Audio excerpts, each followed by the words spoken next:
Ashutosh story channel में आपका स्वागत है। आइए आज हम आपको सुनाते हैं मुंशी प्रेमचंद की कहानी पागल हाथी। मोती राजा साहब की खास सवारी कहाँ थी। यूँ तो वो बहुत सीधा और समझदार था, पर कभी कभी उसका मिजाज गर्म हो जाता था और वो आपे में ना रहता था। उस हालत में उसे किसी बात की सुध न रहती थी। महावत का दबाव भी ना मानता था। एक बार इसी पागलपन में उसने अपने महावत को मार डाला। राजा साहब ने वो खबर सुनी तो उन्हें बहुत क्रोध आया। मोती की पदवी छिन गई।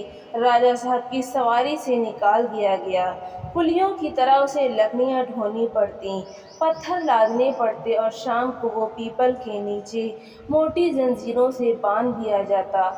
रात्रि बंद हो गई राती बंद हो गया। उसके सामने सूखी टहनियाँ डाल दी जाती थीं और उन्हीं को चबाकर वो भूख की आग बुझाता। जब वो अपनी इस दशा को अपनी पहली दशा से मिलाता तो वो बहुत चंचल हो जाता। वो सोचता, कहाँ मैं राजा का सबसे प्यारा हाथी था और कहाँ आज मामूली मजदूर हूँ। यह सोचकर जोर जोर से चिंघाड़ता और उछलता।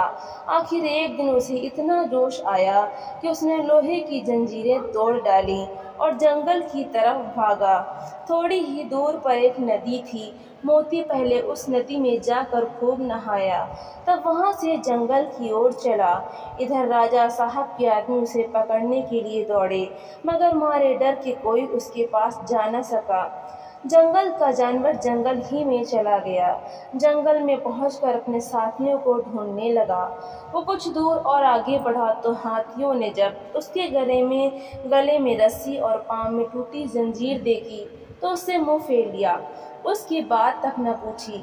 उनका शायद मतलब था कि तुम गुलाम तो थे ही, अब नमक हराम गुलाम हो। तुम्हारी जगह इस जंगल में नहीं है। जब तक वे आंखों से ओझल न हो गए, मोती वहीं खड़ा ताकता रहा। फिर न जाने क्या सोचकर वहां से भागता हुआ महल की ओर चला। वो रास्ते ही में था कि उसने देखा कि राजा साहब शिकारियों के साथ घोड़े पर चले आ रहे हैं। वह फौरन एक बड़ी चट्टान की आड़ में छिप गया। धूप तेज थी। राजा साहब जरा दम लेने को घोड़े से उतरी। अचानक मोती आड़ से निकल पड़ा और गरजता हुआ राजा साहब की ओर दौड़ा। राजा साहब घबरा कर भागे और एक छोटी झोंपड़ी में घुस गए। जरा देर बाद मोती भी पहुंचा। उसने राजा साहब को अंदर घुसते देख लिया था। पहले तो उसने अपनी सूंड से ऊपर का छप्पर गिरा दिया, फिर उसे पैरों से रौंद कर चूर चूर कर डाला। भीतर राजा साहब का मारे डर की बुरा हाल था। जान बचाने की कोई आशा न थी। आखिर कुछ न सूझी तो वो जान पर खेल कर पीछे दीवार पर चढ़ गए और दूसरी तरफ कूद कर भाग निकले। मोती द्वार पर खड़ा छप्पर रौंद रहा था और सोच रहा था कि दीवार कैसे गिराऊं। आखिर उसने धक्का देकर दीवार गिरा दी। मिट्टी की दीवार पागल हाथी का धक्का क्या सहती। मगर जब राजा साहब भीतर ना मिले तो उसने बाकी दीवारें भी गिरा दी और जंगल की तरफ चला गया। घर लौटकर राजा साहब ने ढिंढोरा पिटवा दिया कि जो आदमी मोती को जीता पकड़ कर लाएगा उसे 1000 रुपया इनाम दिया जाएगा। कई आदमी इनाम के लालच में उसे पकड़ने के लिए जंगल गए, मगर उनमें से एक भी न लौटा। मोती के महावत के एक लड़का था। उसका नाम था मुरली। अभी वो कुल 8-9 बरस का था। इसलिए राजा साहब दया करके उसे और उसकी माँ को खाने पहनने के लिए कुछ खर्च दिया करते थे। मुरली था तो बालक, पर हिम्मत का धनी था। कमर बांधकर मोती को पकड़ लाने के लिए तैयार हो गया, मगर माँ ने बहुतेरा समझाया और लोगों ने भी मना किया, मगर उसने किसी की एक ना सुनी और जंगल की ओर चल दिया। जंगल में गौर से इधर उधर देखने लगा। आखिर उसने देखा कि मोती सिर झुकाए उसी पेड़ की ओर चला आ रहा है। उसकी चाल से ऐसा मालूम होता था कि उसका मिजाज ठंडा हो गया है। जो ही मोती इस पेड़ के नीचे आया, उसने पेड़ के ऊपर से पुचकारा, मोती मोती इस आवाज़ को पहचानता था। वहीं रुक गया और सिर उठाकर ऊपर की ओर देखने लगा। मुरली को देखकर पहचान गया। यह वही मुरली था जिसे वह अपनी सूंड से उठाकर अपने मस्तक पर बिठा लेता था। मैंने ही इसके बाप को मार डाला है। यह सोचकर उसे बालक पर दया आई। खुश होकर सूंड हिलाने लगा।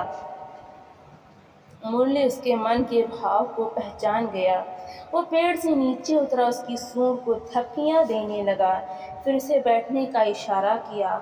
मोती बैठा नहीं, मुरली को अपनी सूंड से उठाकर पहले ही की तरह अपने मस्तक पर बिठा लिया और राजमहल की ओर चला। मुरली जब मोती को लिए हुए राजमहल के द्वार पर पहुंचा तो सबने दांतों को तले उंगली दबाई। फिर भी किसी की हिम्मत न होती थी कि मोती के पास जाए। मुरली ने चिल्लाकर कहा, डरो मत, मोती बिल्कुल सीधा हो गया है, अब वो किसी से ना बोलेगा। राजा साहब भी डरते डरते मोती के सामने आए। उन्हें कितना अचंभा हुआ कि वही पागल मोती अब गाय की तरह सीधा हो गया है। उन्होंने मुरली को 1000 रुपया इनाम तो दिया ही, उसे अपना खास महावत बना लिया और मोती फिर राजा साहब का सबसे प्यारा हाथी बन गया। तो दोस्तों, आपको ये कहानी कैसी लगी? लाइक करें, शेयर करें और कमेंट करके हमें ज़रूर बताएं। और ऐसी कहानियाँ सुनने के लिए हमारे चैनल को सब्सक्राइब करना बिल्कुल भी ना भूलें। तो मिलते हैं अगली नई कहानी के साथ। बहुत बहुत धन्यवाद।